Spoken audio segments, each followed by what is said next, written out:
오늘도 우리를 하나님을 예배하는 자리로 이끌어 주셔서 감사합니다. 삼위일체 하나님을 경배하고 높이며 그 영광의 이름을 찬송하게 하시니 감사합니다. 이 시간 겸손히 사모하는 마음으로 주의 말씀을 듣기를 원합니다. 우리 각 사람의 심령 깊은 곳에 말씀하여 주시어서 말씀이 뿌리를 내리고 열매를 맺게 하여 주시옵소서. 예수님의 이름으로 기도합니다. 아멘. 우리 서신처럼 말씀 봉독하겠습니다. 마태복음 26장 36절부터 46절까지.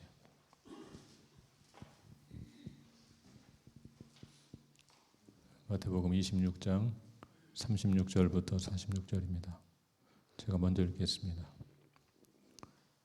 이에 예수께서 제자들과 함께 겟세마네라 하는 곳에 이르러 제자들에게 이르시되 내가 저기 가서 기도할 동안에 너희는 여기 앉아 있으라 하시고 베드로와 세베대의 두 아들을 데리고 가실새 고민하고 슬퍼하사 이에 말씀하시되 내 마음이 매우 고민하여 죽게 되었으니 너희는 여기 머물러 나와 함께 깨어 있으라 하시고 조금 나아가사 얼굴을 땅에 대시고 엎드려 기도하여 이르시되 내 아버지여 만일 할만하시거든 이 잔을 내게서 지나가게 하옵소서.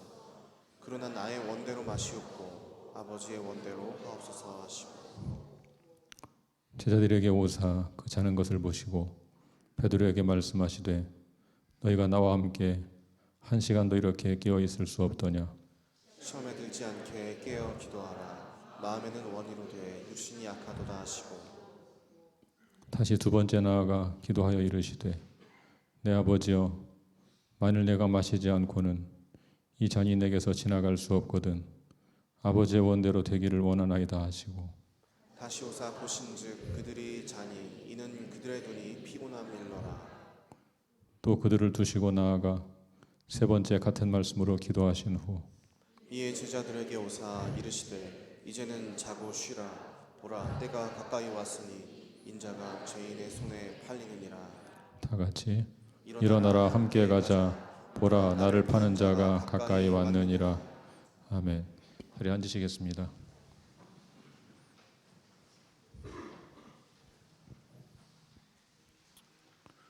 오늘은 종려주일입니다.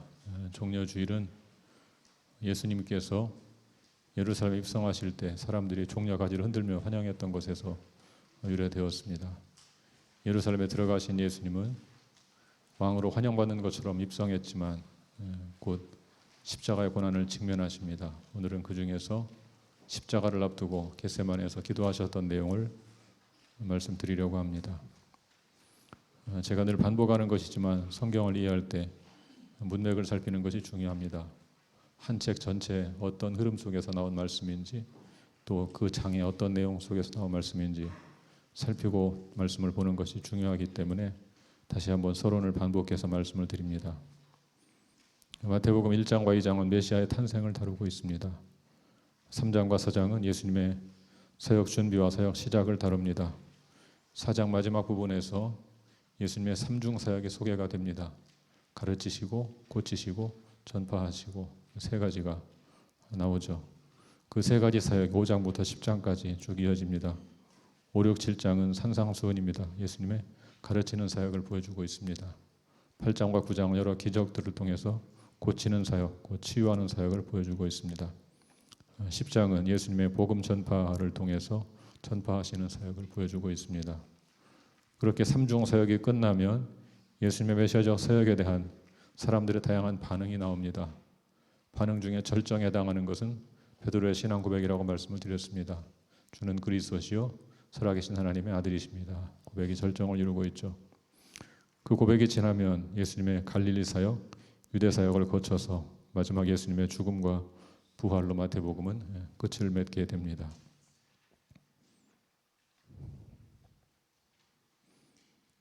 이제 예수님의 사역의 절정인 예수님의 죽음과 부활이 이르렀습니다. 예수님의 십자가 죽음은 실패를 의미하지 않습니다. 오히려 예수님의 죽음은 예수께서 이 땅에 오신 목적이며 사명의 성취입니다. 마가복음의 표현에 따르면 예수님은 자기 목숨을 많은 사람의 대속물로 주기 위해 이 땅에 오셨습니다.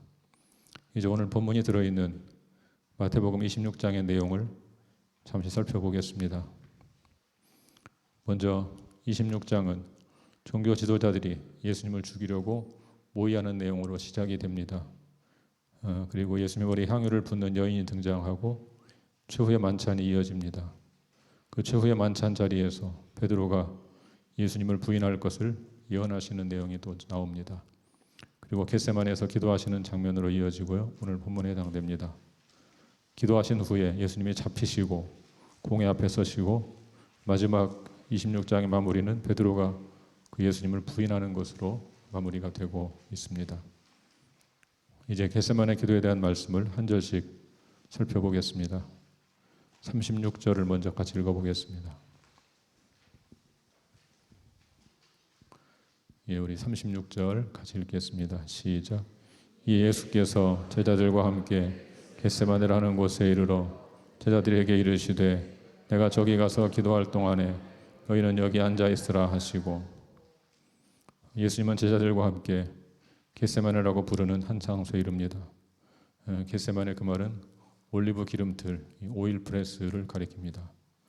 요한복음 18장 2절에 보면 겟세마네는 예수께서 가끔 제자들과 함께 모이는 곳이었습니다. 예수님은 고난주간에 그곳에서 밤을 보내셨습니다. 예수님은 동산 안으로 들어가시며 11명 가운데 8명은 입구에 머물게 하십니다. 이 장면은 아브라함이 모리아산에서 자신과 이삭은 기도하러 가면서 종들에게는 머물러 있으라고 지시한 것을 상기시킵니다. 그렇게 본다면 예수님은 아브라함의 믿음과 이삭의 희생을 지금 자신의 삶으로 구현하고 있는 것이다. 그렇게 볼 수 있습니다. 우리 37절을 같이 읽어보겠습니다.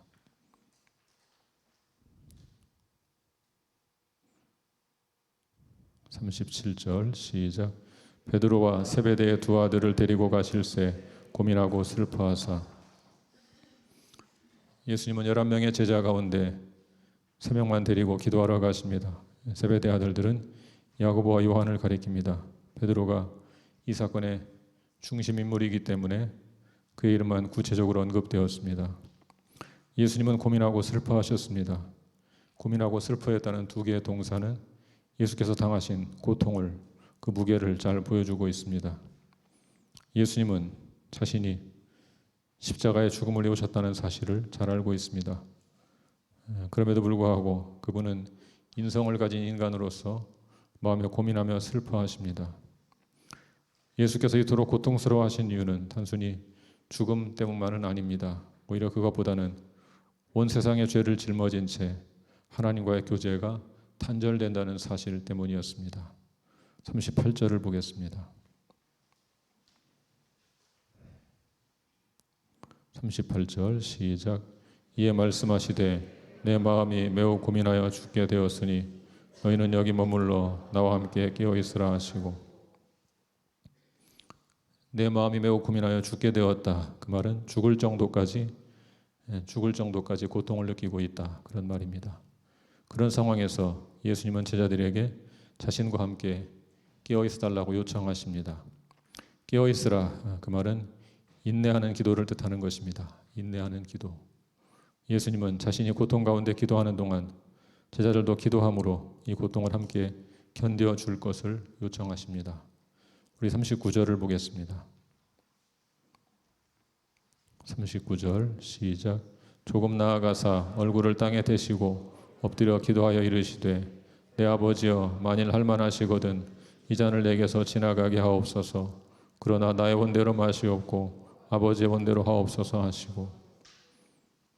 홀로 하나님께 기도하기 위해 예수님은 같이 데리고 간 3명의 제자들과도 조금 거리를 두셨습니다.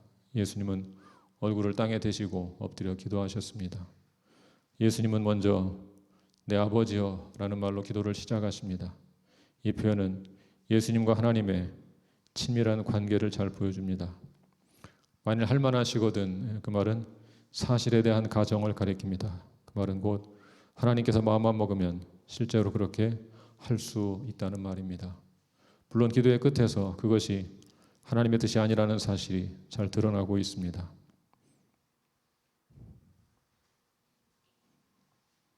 잔은 하나님의 진노로 인한 고난의 잔을 가리킵니다. 예수님은 처음에 그 고난의 잔이 자신에게서 지나가기를 구했습니다. 이런 식의 대속적 희생이 필요 없게 해달라, 그런 말입니다. 그러나 예수님은 곧바로 나의 원대로 마시옵고 아버지 원대로 해달라고 간구합니다.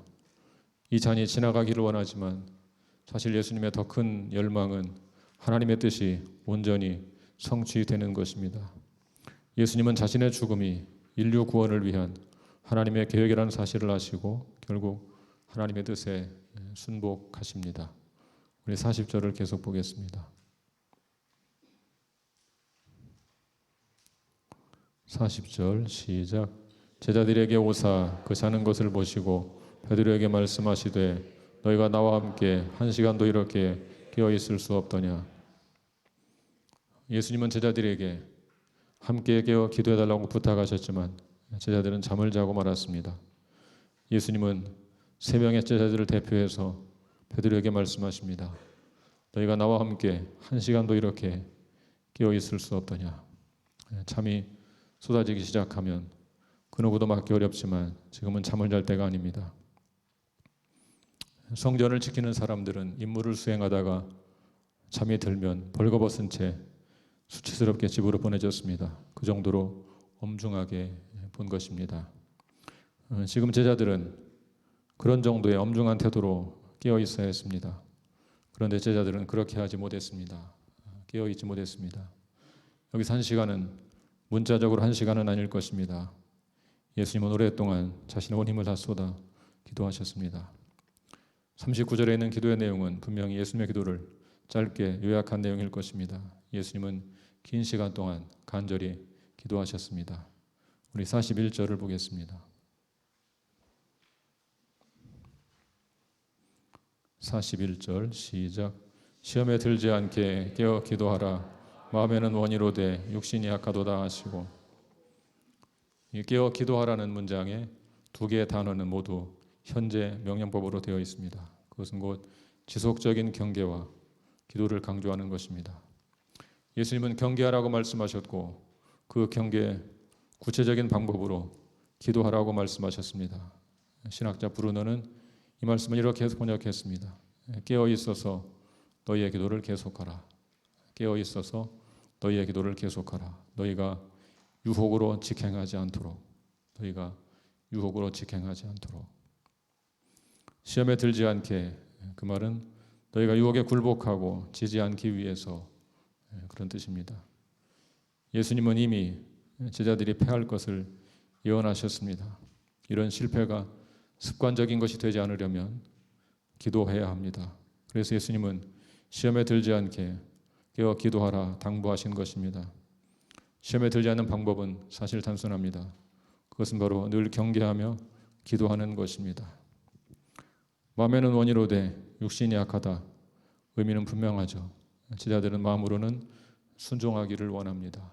그러나 그들의 외적인 육체는 힘이 부족합니다. 복음서에서 인간을 이렇게 영과 육으로 나누는 것은 이 본문과 요한복음 6장 63절밖에 없습니다. 우리 한번 같이 읽어볼까요? 요한복음 6장 63절 함께 읽겠습니다. 시작. 살리는 것은 영이니 육은 무익하니라. 내가 너에게 이른 말은 영이요 생명이라. 그러나 바울 서신에서는 이런 구분이 좀 더 발전된 형태로 나타나고 있습니다. 로마서 8장 5절을 같이 읽어보겠습니다. 로마서 8장 5절 시작. 육신을 따르는 자는 육신의 일을, 영을 따르는 자는 영의 일을 생각하나니. 여기서 영은 푸뉴마로 되어 있고 육신은 사르크스로 되어 있습니다. 푸뉴마는 하나님의 계획을 따르도록 움직이는 영을 가리킵니다. 사르크스는 죽을 수밖에 없는 육체를 가리킵니다. 사람들이 하나님의 계획에서 벗어나도록 사탄이 사용하는 도구이며 인간의 약함을 대표하는 것입니다. 제자들은 하나님의 일을 하고자 하는 열망을 갖고 있지만 그렇게 할 수 있는 육체적 힘이 부족했습니다. 그렇게 약하기에 그럴수록 더욱 깨어 기도해야 합니다. 42절을 보겠습니다. 42절 시작. 다시 두 번째 나아가 기도하여 이르시되 내 아버지여 만일 내가 마시지 않고는 이 잔이 내게서 지나갈 수 없거든 아버지의 원대로 되기를 원하나이다 하시고, 두 번째 기도의 내용은 첫 번째 기도보다 좀 더 진전된 모습으로 나옵니다. 첫 번째 기도에서는 할만하시거든 이 잔을 내게서 지나가게 달라라고 기도했지만, 두 번째 기도에서는 만일 내가 마시지 않고는 이 잔이 내게서 지나갈 수 없거든 이라고 기도하셨습니다. 첫 번째 기도를 통하여 이 고난의 잔을 마셔야 한다는 것을 인식하셨다는 뜻입니다. 이제 예수님은 보다 적극적으로 아버지의 원대로 되기를 원하셨습니다. 제자들은 마음에는 원이지만 육신이 약하여 순종하지 못했습니다. 그러나 예수님은 육신의 약함마저 극복하셨습니다. 우리 43절을 보겠습니다. 43절 시작. 다시 오사 보신즉 그들이 자니 이는 그들의 눈이 피곤함일러라. 두 번째 기도를 한 후 다시 와서 보았을 때 제자들은 다시 자고 있었습니다. 그 이유는 그들의 눈이 피곤했기 때문입니다. 예수님과는 달리 여전히 제자들은 연약한 육신의 지배를 받고 있었습니다. 아무리 영이 원해도 육신의 지배를 받는 한 승리하기가 어렵습니다. 누가복음에서는 제자들이 잠든 이유를 설명합니다. 슬픔으로 인하여 지쳐 있었다. 슬픔으로 인하여 지쳐 있었다. 제자들은 예수님 말씀의 중요성을 인식했습니다. 그렇지만 그들은 깨어 기도하며 영적으로 각성하기보다는 울다가 지쳐 잠이 들어 버렸습니다. 우리 44절을 보겠습니다. 44절 시작. 또 그들을 두시고 나아가 세 번째 같은 말씀으로 기도하신 후, 예수님은 다시 조금 거리를 띄우고 나아가 세 번째 같은 말씀으로 기도하십니다. 세 번이나 같은 기도를 했다는 것은 끈질기게 간절히 끝까지 기도했다는 뜻입니다. 예수님은 동일한 기도를 세 번이나 반복하심으로 인내하는 기도의 본을 보여주십니다. 우리 45절을 보겠습니다. 45절 시작. 이에 제자들에게 오사 이르시되 이제는 자고 쉬라. 보라 때가 가까이 왔으니 인자가 죄인의 손에 팔리느니라. 개역 개정판은 이제는 자고 쉬라라고 번역했지만 이 말씀은 여전히 자고 있느냐라는 질문으로 보는 것이 더 적절합니다. 왜냐하면 이제는 자고 쉬라라는 명령으로 본다면 46절에 나오는 일어나라는 명령과 일치하지 않기 때문입니다. 예수님은 이제 때가 왔으니 인자가 죄인의 손에 팔린다라고 말씀하셨습니다. 때가 가까이 왔다는 말은 때가 가까이 왔으며 도달하는 과정에 있다 그런 말입니다. 이제 예수님께서 십자가에서 죽으심으로 인류를 위한 대속의 제물이 되실 때가 가까이 왔습니다. 예수께서 배반당할 것은 여러 차례 예언되었습니다. 이제 그 예언이 성취될 것입니다. 그때가 가까이 온 것입니다.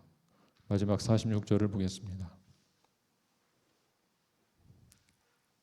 46절 시작. 일어나라 함께 가자. 보라 나를 파는 자가 가까이 왔느니라. 이제 예수님을 파는 자 곧 가룟 유다가 가까이 왔습니다. 이제 일어나 함께 가야 합니다. 이제는 기도할 시간이 지났습니다. 이제는 기도한 대로 행동할 때가 되었습니다.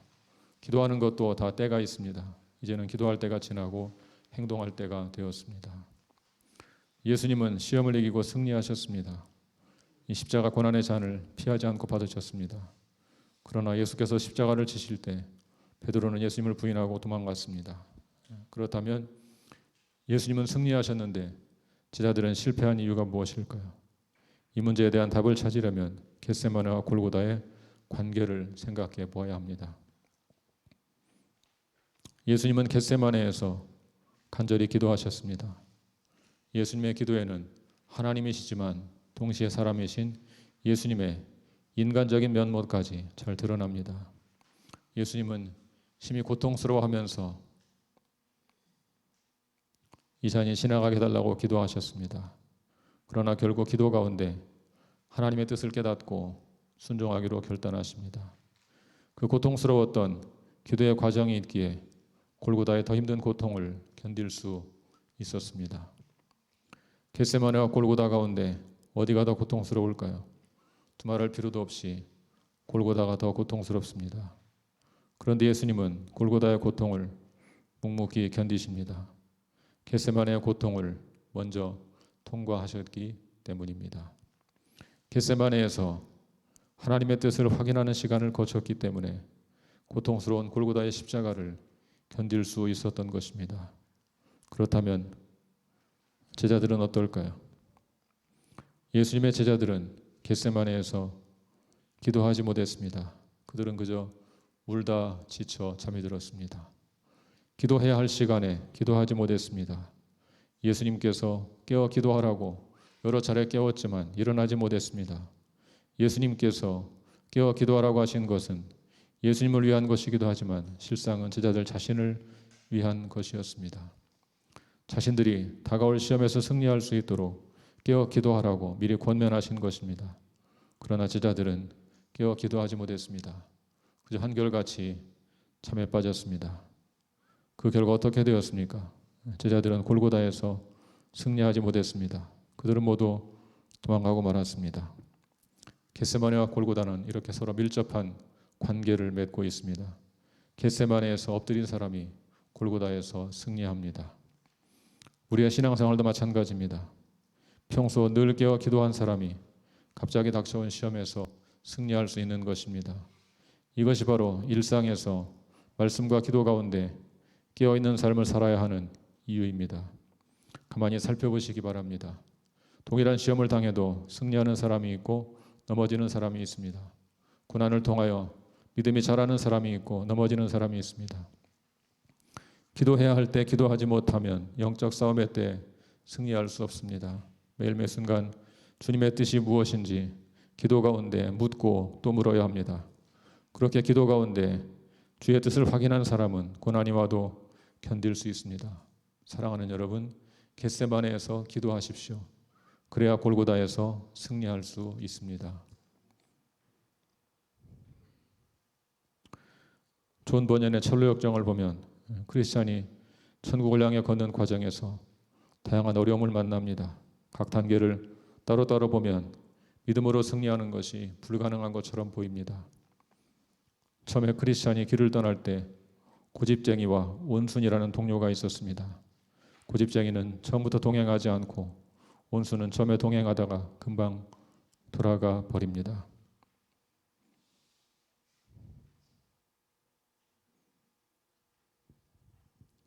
그 후 크리스찬은 세속현자를 만나서 잠시 혼란스러움을 겪지만 다시 가던 길을 계속합니다. 겸손을 시험하는 골짜기에서는 마귀 아볼로온과 일대 격투를 벌여서 결국 물리칩니다.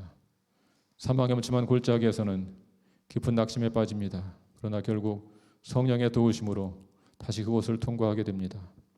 고난의 시간이 지나면 믿음이라는 훌륭한 동료를 만나서 많은 도움을 받습니다.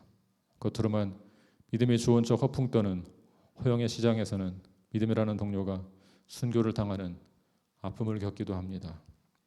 크리스찬은 그런 힘겨운 과정을 통과한 후에 소망이라는 동료를 만나서 새 힘을 얻습니다. 그러나 다시 길을 잘못 들어서 크리스찬과 소망 두 순례자는 절망이라는 거인의 소나기에 빠집니다. 그런 수많은 고비들을 통과하면서 크리스찬은 결국 죽음의 강을 건너 영광스러운 천국에 들어갑니다. 철로 역정은 이와 같이 우리 그리스도인들의 인생 여정을 잘 보여줍니다. 천국을 향해 걷는 길에는 많은 우여곡절이 있습니다. 낙심이라는 함정에 빠지기도 하고 절망이라는 거인에게 사로잡히기도 합니다. 때로는 사망의 음침한 골짜기를 통과할 때도 있습니다. 그러나 우리 그리스도인들은 최후의 승리가 약속되어 있는 사람들입니다. 성령님으로 인쳐진 보증된 사람들입니다.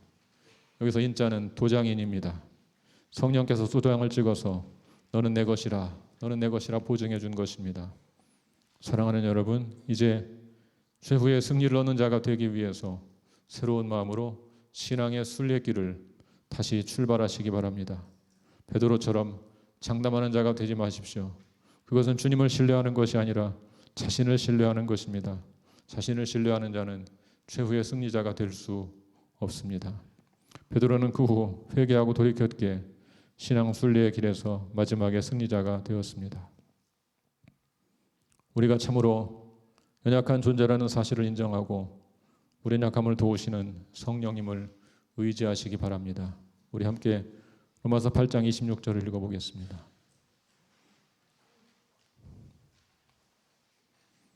함께 읽겠습니다. 시작.